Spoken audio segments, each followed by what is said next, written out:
Assalamualaikum warahmatullahi wabarakatuh dan selamat sejahtera. Kita mulakan program 30 Minutes with JPIC, Jawatan Kuasa Penyelidikan Inovasi dan Komersial dengan Al-Fatihah. Bismillahirrahmanirrahim.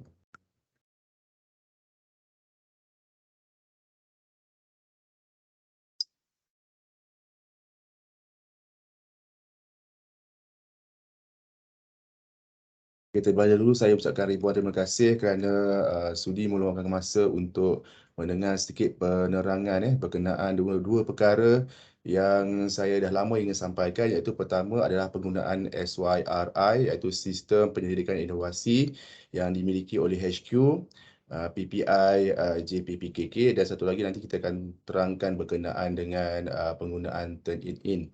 Okay, first saya akan terangkan dulu berkenaan dengan SYRI. So, tuan-tuan dan puan-puan semua bolehlah membuka laman web. Okay. Kita type SYRI, JPPKK, and then kita klik Integrated Research and Innovation System. Okay, ini dia punya paparannya. Okey, saya terangkan dulu SYRI ni sebenarnya apa SYRI ni sebenarnya adalah satu database tempat penyimpanan segala maklumat penyelidikan, inovasi, penerbitan hasil daripada penyelidikan dan inovasi, perlindungan harta intelek, copyright ke, kemudian dan segala sijil-sijil kemenangan, anugerah dan sebagainya akan disimpan dalam SYRI ni. Dan SYRI ni penting sebab apa? Daripada HQ mereka akan rujuk dalam sistem ni untuk melihat KPI, mengira KPI, and then macam yang lepas mereka ada buat satu anugerah penyelidikan, anugerah inovasi di kalangan pemenang-pemenang inovasi tahun sebelum ni.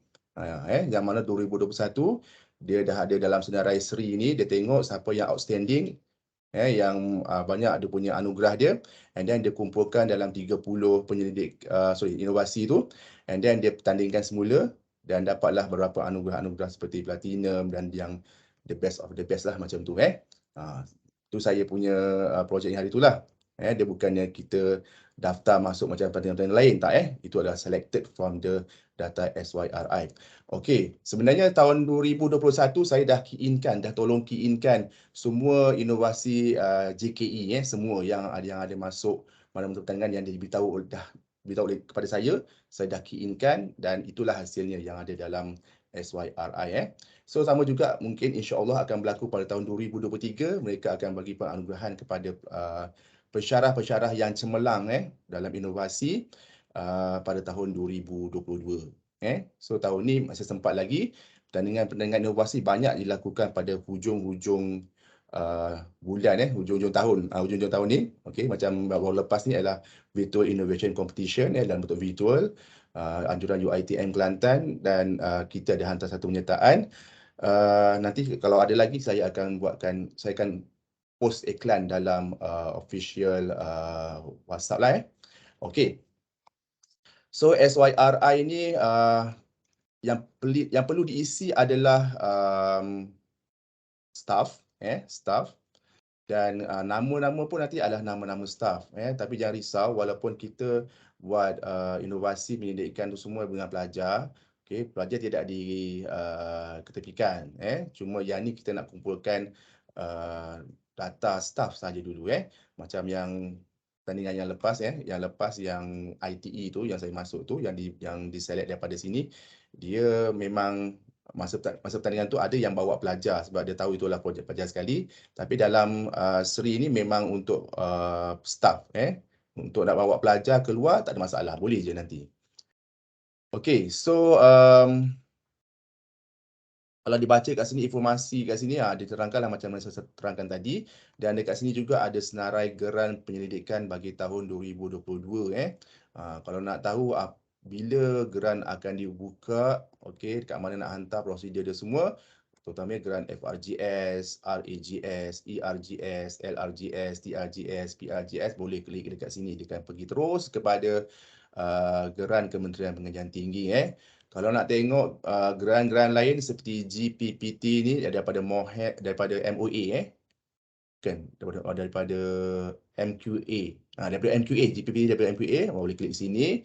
Kemudian MTSF, okey, UNESCO dan sebagainya. Dan satu lagi saya nampak geran YIM, Yayasan Innovation Malaysia. Banyak juga YIM buka geran-geran terutamanya untuk penyelidik-penyelidik, bukan penyelidik, untuk innovator, special for innovator yang bergerak secara persendirian. Yayasan Innovation Malaysia. Boleh buka dalam laman web Yayasan Innovation Malaysia, tengok banyak geran-geran yang dibuka. Saya rasa saat baru ada 3 geran.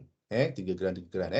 Dan saya juga ada kawan-kawan yang persendirian, macam Robert Siong, Encik Marham, yang orang kampung sini mereka selalu ada dapat geran-geran YIM ni. Peruntukan dia bukan sikit, kadang-kadang kalau kita minta sampai 50,000 pun boleh dapat. Itu yang mana bergerak sendirilah, yang orang kata kategori akar umbi. Okey. Kemudian ada juga bukan geran macam dana daripada MyIPO. Pun saya pernah iklankan dalam grup. Itu pun kita boleh dapat perlindungan copyright percuma, kita dapat perlindungan harta intelek lah, bukan sekadar copyright aja. Kita dapat pattern, designing UI, utility designing, macam itulah. Ada macam-macam lagi bahagian dalam MyIPO tu. Okey, kemudian dekat sini juga ada buku Hala 7 Polisi Tata Cara Perkomersialan Politeknik dan Kolej Komuniti. Boleh tengok kat sini. Kemudian penerbitan PPI, Pusat Pendidikan dan Inovasi JPPKK kat sini. Dia ada Journal of Engineering and Technologies, Journal of Science Socials and Humanities, Journal of Lifelong Learning kat sini. Boleh klik lah. Okay, yang e-proceeding semua yang dah dijalankan, dah dipublish. Cuma yang 3 atas ni dia akan open. Nanti dia akan open. Siapa nak masuk kena hantar paper. Nanti paper akan direview, dan akan dipublish lah. Siapa yang berjaya, orang kata yang minor correction ke ataupun yang memang pas, dia akan terbitkan lah dekat sini. Okey, so boleh tengok sendiri. Kemudian penerbitan e-Journal JPPKK 2021 yang telah diterbitkan diletakkan di sini. Okey, penerbitan e-Journal 2022 dekat sini melalui Borneo Engineering and Advanced Multidisciplinary International Journal Politeknik Mukah. Okey, kemudian borang permohonan menjalankan pendidikan. Ni saya nak klik. Okey, saya nak klik. Kenapa? Kerana ini adalah prosedur yang terbaru. Lepas ni sesiapa nak menjalankan penyelidikan, kita mesti melalui prosedur ni. Jangan risau, dia tak rumit pun sebenarnya. Mana yang sebelum-sebelum ni, dia free sikit lah. Tak perlu menjalani prosedur ni sebab dah lepas dah pun kan. So yang ni kita ikut. So kalau prosedur ni, kita terus refer pada yang flowchart ni, bawah ni. Kita ada 5 flowchart. 5 flowchart dengan condition yang berbeza lah. Apa itu conditionnya adalah, first adalah pengkaji dan responden daripada politeknik dan kolej komuniti yang sama, masuk dalaman. Pada dalaman ni, kita perlu isi borang lampiran A sahaja dan diluluskan oleh pengarah. Simple. Tapi nanti Kupik akan collect borang tu, dia akan bagi kepada PPI lah untuk disimpan. Kedua, pengkaji daripada politeknik dan kolej komuniti dan responden daripada luar. Maksudnya kita dalaman dia ada thesis, contoh saya dengan Cik Zul buat kajian bersama-sama, dan kita punya responden ni orang luar. So ini pun sama, just pengarah saja yang boleh meluluskan. Dan borang tu akan dihantar oleh Kupik kepada PPI. Kemudian yang ketiga pula, researcher atau pengkaji dan responden daripada politeknik dan kolej komuniti yang berbeza. Macam contoh, saya di PSIS dan kawan saya di kolej komuniti, Sahabat Bernam. Contohnya lah, kan satu kumpulan. Yang tu kena isi borang lampiran A dan diluluskan oleh pengarah PPI. Pusat Pendidikan Inovasi, Dr. Riam. Dekat JPPKK. Yang keempat adalah pengkaji daripada institusi ataupun agensi luar dan responden daripada politeknik dan kolej komuniti. Maksudnya pekaji ni orang luar lah. Kalau orang luar nak buat kajian, memerlukan responden daripada politeknik, dia perlu pengarah PPI juga. Ni boleh dimaklumkanlah kepada pekaji-pekaji luar. Dan yang terakhir adalah pengkaji merupakan pensyarah politeknik dan kolej komuniti yang sedang menyambung pengajian. Ini pun adalah pengarah PPI. Okay, so borang ni berbeza. Kalau macam yang sama belajar ni lampiran B. Okay, kalau yang daripada yang JC 2 yang buat research tu lampiran A. Kemudian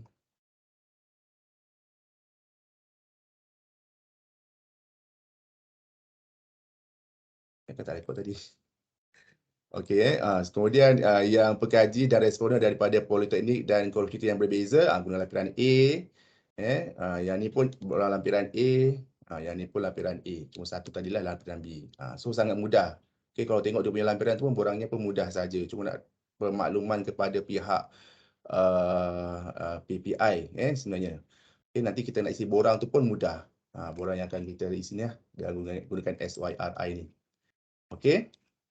Dekat depan ni juga ada banyak lagi informasi yang kita boleh dapat. Informasi seminar pendidikan. Kalau nak tahu apa seminar pendidikan yang dicadangkan ataupun diplan. Diplan di sepanjang tahun ni. Okey, boleh lihat di sini. Iklan penyertaan pertandingan inovasi kebangsaan dan antarabangsa. Ni pun dia dah tutup lah link ni. Kalau yang ada pun yang dapat surat daripada luar terus diiklankan. Kemudian iklan permohonan peruntukan penyertaan pertandingan inovasi di luar negara, ini pun one off ni pun nanti kalau ada baru dibuka link dia. Pendaftaran penggunaan baru untuk staf yang baru dalam sistem DH saja. Okey, yang ni ada kaitan dengan laman web ni dengan SYRR ni, Sri dengan Sri ni. Okey, kalau kita try login dekat sini gunakan IC, contoh IC saya.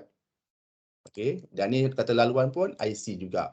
Try dulu. Sebab yang lepas Dr. Zawiyah dah daftarkan semua staf JKE. Beliau letakkan ID IC dan kata laluan pun IC.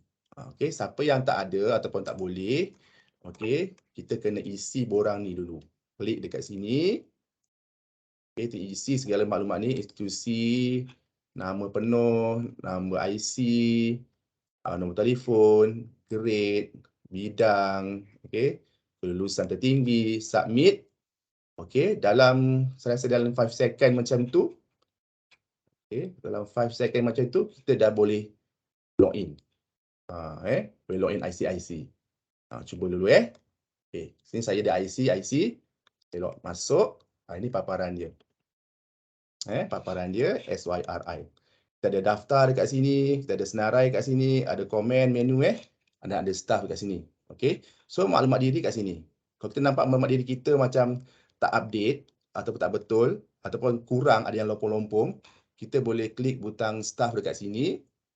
Okey, staff kat sini dan kemas skrin ni maklumat diri. Kita isilah kat sini yang sepatutnya. Nanti isi. Nanti kita simpan, dia akan terus tukar. Ataupun kita nak tukar password ataupun keluar terus daripada sini. Okey. Sekarang ni apa yang kita nak buat selepas kita buat sesuatu perbentangan ke, buat sesuatu inovasi ke, ataupun penerbitan daripada inovasi dan penyelidikan ke, ataupun kita ada harta intelek. Ada intelek nak daftarkan, bukan daftarkan, nak disimpan dalam database Sri ni, kita perlu tekan button daftar. Dia akan keluar macam ni. Okey, dia akan keluar macam ni Okey, sebelum tu saya back dulu satu lagi. Okey, kat sini kita ada download manual pengguna. Kalau kita download kat sini, dia akan keluar manual. Kalau manual ni sangat senang. Dia banyak rujukan terutamanya cara nak isi kalau kita tak faham beberapa bahagian, apa maksud bahagian tu. Contohnya kajian tu sama ada berwasit ataupun tak berwasit, kita pergi terus kepada page sekejap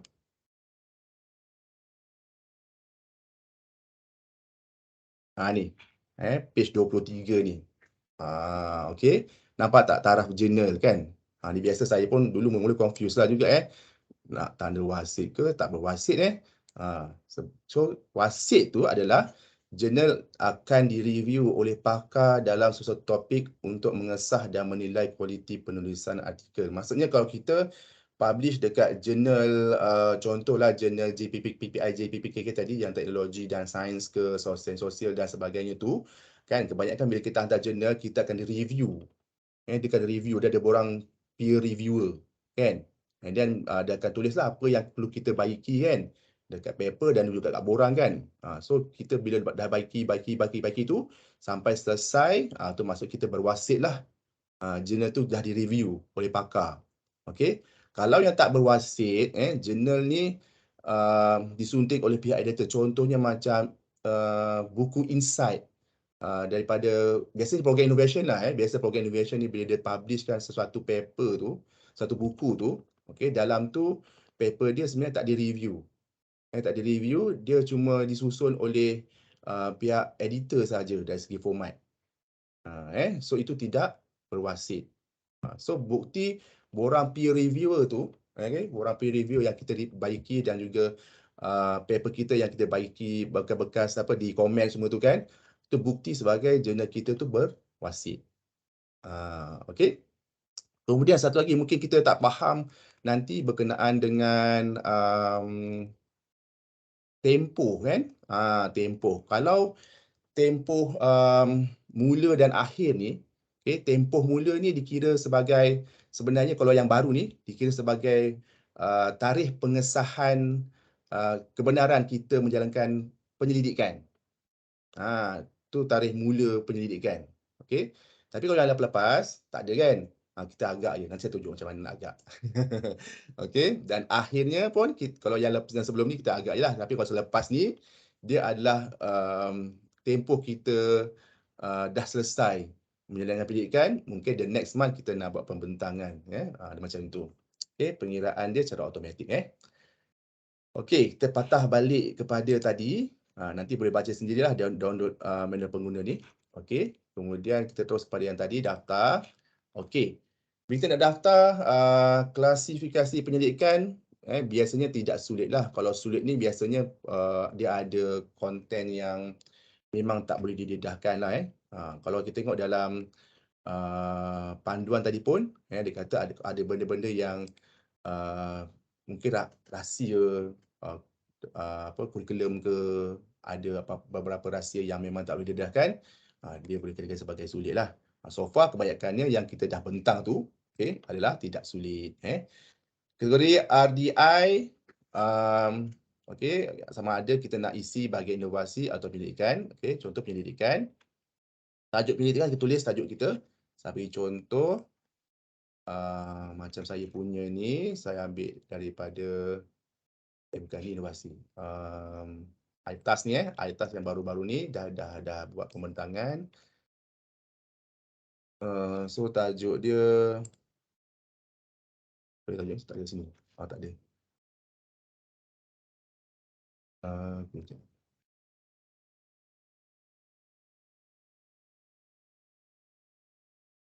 Okey.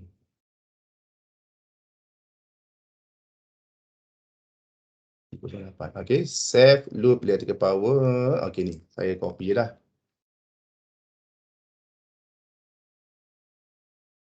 Okey, copy.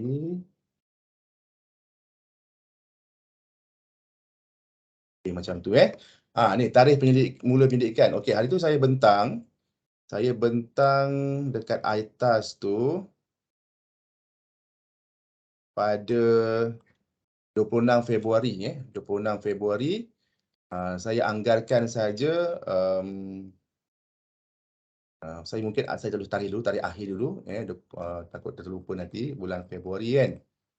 Okey, katakan saya berakhir pada 1 bulan Februari lah. Okey, so 26 tu dah bentang. So saya ambil mungkin dalam masa setahun, ambil tahun 2021. Mungkin bulan Februari juga kot. Okey, mana-mana je lah. Okey. So, saya anggap macam saya buat research tu selama 11 bulan lah. Tempoh tambahan ni biasanya dalam contohlah grant PPRN ke kan, kita ada masa tambahan untuk buat selesaikan inovasi tu kan, kita tulislah tambahan berapa. Tapi kalau kita buat ni takkan ada tambahan untuk diri sendiri kan. Letak sini sudahlah kan. Okey, kata kunci kita ada papernya kan. Papernya tu kita tengoklah kata kunci apa. Macam saya tadi kata kuncinya tadi. Ni okay, tengok kat abstract, kata kuncinya ni. Okey. Copy je. Okey. Keywords. Okey, kita pada keywords ni letak terus macam ni je. Bidang dia, okey, bidang kat sini pun okey, tengok banyak bidang-bidang dia. So kita pilihlah yang berkenaan. Okey, tengok jurutan itu lah. Status agensi dalam negara dalam negara. Mungkin kalau kita buat dengan swasta lah. Kalau kita buat dengan NGO, GLC, NGO GLC lah tapi so far kebanyakan dalam negara. Agensi pembiayaan, kalau ada pembiayaan mana-mana, letakkan nama pembiaya tu. Kalau sendiri. Jenis pendidikan. Okey, jenis pendidikan. Kalau kita buat pendidikan innovation, maknanya kita buat apply problem solving lah.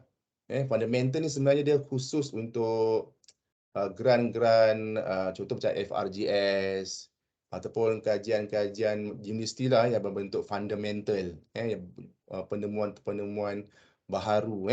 Tapi kalau kita buat kajian inovasi ataupun kajian-kajian ialah merupakan problem solving ke apa, itu adalah apply research. Okey, status komersial, ni pun ada maksud dia dalam panduan tadi ada beritahu telah dikomersialkan. Ini memang dah ada perjanjian dengan pihak tertentu untuk dikomersialkan. Dalam proses komersialan ni kita dah ada dah orang yang nak berjanji dengan kita untuk komersial memang dalam proses untuk menandatangani dan sebagainya. Kemudian berpotensi untuk dikomersialkan, kita rasakan produk kita ni berpotensi. Kalau belum pasti, kita not sure. Tidak dikomersialkan, kita confirm produk kita ni hanya kegunaan dalaman sahaja. Okey. Kemudian kita rasa macam kita boleh sangat dikomersialkan dalam semua jenis komersial. So saya suka sangat kalau letak perkataan berpotensi dikomersialkan. Kokok lah tahu tiba-tiba HQ nak select produk untuk dikomersialkan. Kita tengok mana yang berpotensi dikomersialkan, dia akan select lah. So kita ada peluang dekat situ. Jenis geran, kalau macam pendidikan saya ni tak ada apa-apa geran lah. Tapi kalau ada, pilihlah geran mana yang sesuai. Kaitan dengan rangkit, tak berkenaan. Okey, kalau ada nyatakan. Bilangan pendidik. Kalau macam saya dekat paper ni ada 3 orang. So saya letakkan bilangan pendidik 3 orang. Okey. Okay, so saya automatik letakkan sebagai ketua yang mengisi. Kemudian ahli kita letakkan nombor kad pengenalan mereka. Macam contoh Cik Zul, nanti Cik Zul kena saya akan PM nombor IC lah. Dengan Puan Zainora lah, nanti dia akan keluar secara automatik dekat sini. So far saya tak satu dulu lah, nanti saya akan edit. Okay. Saya akan PM nombor IC. Okey. Selepas dah isi ni, kita tengok kat bawah ni ada 3, penerbitan, pembentangan, pengiktirafan dan harta intelek kan. Kalau kita punya penyelidikan ni ada pengiktirafan, kita dapat best presenter ke, best paper ke apa kan. Kita kliklah pengiktirafan kat sini. Dia akan keluar. Okey, kita isi lagi kat sini untuk pengiktirafan. Kalau tak ada, kita antik. Okey, satu lagi penerbitan. Ada tak? Kalau macam ni adalah. Biasa pendidikan memang ada. Penerbitan tu apa jenisnya? Buku dan bab dalam buku ke, artikel dalam jurnal ke, pembentangan penerbitan dalam prosiding ke, ataupun penerbitan umum. Okey. So, dekat sini kalau yang ni kita adalah artikel dalam jurnal, bukan pembentangan dalam prosiding lah. Dalam prosiding. So, nama prosiding dia apa? So, kita pergi balik kat file tadi. Prosiding atas ni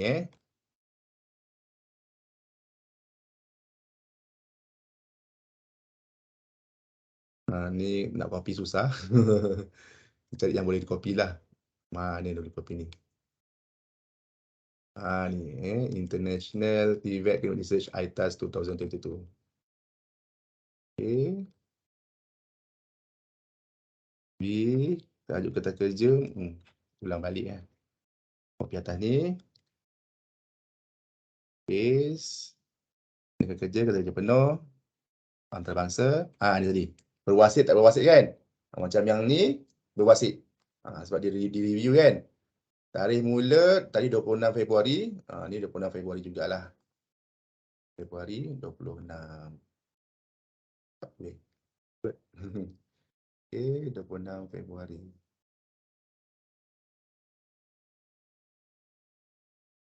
Okey, tempat secara atas talian.